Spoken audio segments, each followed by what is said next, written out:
right, we'll get started. I thought tonight really ended up being a tale of two halves. And coming off of our bye, I was pleased with the preparation heading in, and we were hoping to see more energy from our team. We did.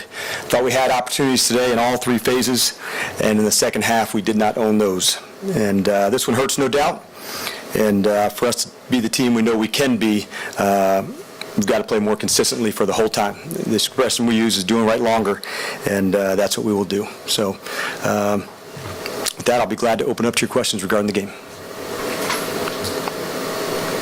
Dan, your team has been outscored 72-40 in the second half this year. Is that a systemic problem? Is it a game management problem? Well, for sure, one we'll have to look back again into. Today, for the second half, I thought it was a case of where we had some errors and some missed ops, Mark, that was the biggest factor in the loss today. So by no means do I mean it's a systemic one or a game management one. In fact, I was happy how it went at the end of the half, had used game management. I was happy at the end. And while we're on that topic, might as well talk at the end. We were going to go win it. Make no mistake about it. We had timeouts, we had time, and we were going to go down to try and score. And that's what took place. So thought there were some good plays that we executed on the way, and then the turnover at the end, was certainly costly after the tip pass. So we're disappointed, and like I said, it hurts. And for us to be the team we can be, we've got to be more consistent. Coach, was that the right pass to make the Austin there down the end there? I'll have to go back and look at the film to see. I couldn't tell if that was the one, but it certainly looked like one that we were comfortable with. And the tip pass, we've had a few of those this year that have ended up being gone the other way. And oftentimes we're the recipient of those going that way. So we'll go back and look and see if there's no spot. But as far as the actually in the rip of the throw, looked to be in the right spot. The passer, the roughing the passer penalty, I know you want your guys to go. Right. That looked like he had 2 full steps. It wasn't the time that they described to me, because it could be too quick. It's the element of time, but it's usually the late hit. But they actually called that they thought he hit him under the chin. So I asked that same one. Was it a delay? I wanted the answer for that, and they came back and they thought that he had hit him in the head and neck area after the pass. It was not as a delay, was what I was told. Coach, you talked about learning from last year. Yes. To this year, and yep. You're in those situations again. How are you going to react? Yep. How frustrating is it to blow a lead like that? When you anytime you are, it totally bums you out, and you try to find what was the cause of not being able to finish like we wanted, and that's what we'll do, and we'll reset it and get right to it, because in our league you got to go back and get ready to play again, and you've got to get the corrections first. So all of the ones are teaching moments, but you don't really get tested till you're in the fire. So for us to not close today like we wanted to, that was disappointing, because we were certainly ready to there at the end.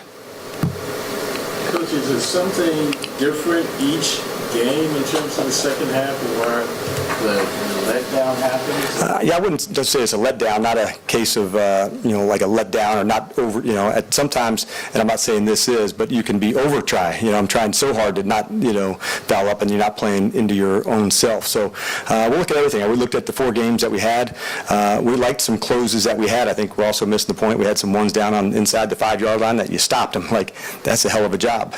So as you're going through those in our game, you're going to battle for them, and those ones that we did close to win, we were happy with. As far as scores in the second half and letting those up, certainly not. But when you hold a team to some field goals, way back when in Detroit, had 4 or 5 of them between the last Green Bay and them, long field goals over 50. Those are good plays, that you get to stop. So we'll look back at it. I know I rambled on to your question, but we look at everything, and every game has different things that go on. One we thought our tackling wasn't as good, one we thought the turnover margin wasn't quite right. So those are, factors and come up in all games. I think really the answer to your question is the consistency. And the 3 things, and we take care of the ball and go after it defensively, and we play really assignment sound. Not only are we fun to watch, and we're tough as hell to beat. So until that consistency comes right, where you have mistakes that are costly, we can't be the best version of ourselves, and that's what we've got to get done, and we will. How much you just talked about some of the players you did make defensively. One you didn't was the Landry. You know, he looked like he fought off a couple tackles, pick up that first down. How much does that eat at you too? Because again, you've been talking about tackling, being sure tacklers all week leading into this game. And for sure, those are ones that you look back and say, okay, how could you have done it differently? And he's a guy we really respect. You know, I think he does a good job. He's a tough physical player. He's a running catch guy. So when we go back and look at that one, we'll see, was it a technique error that we could have done better?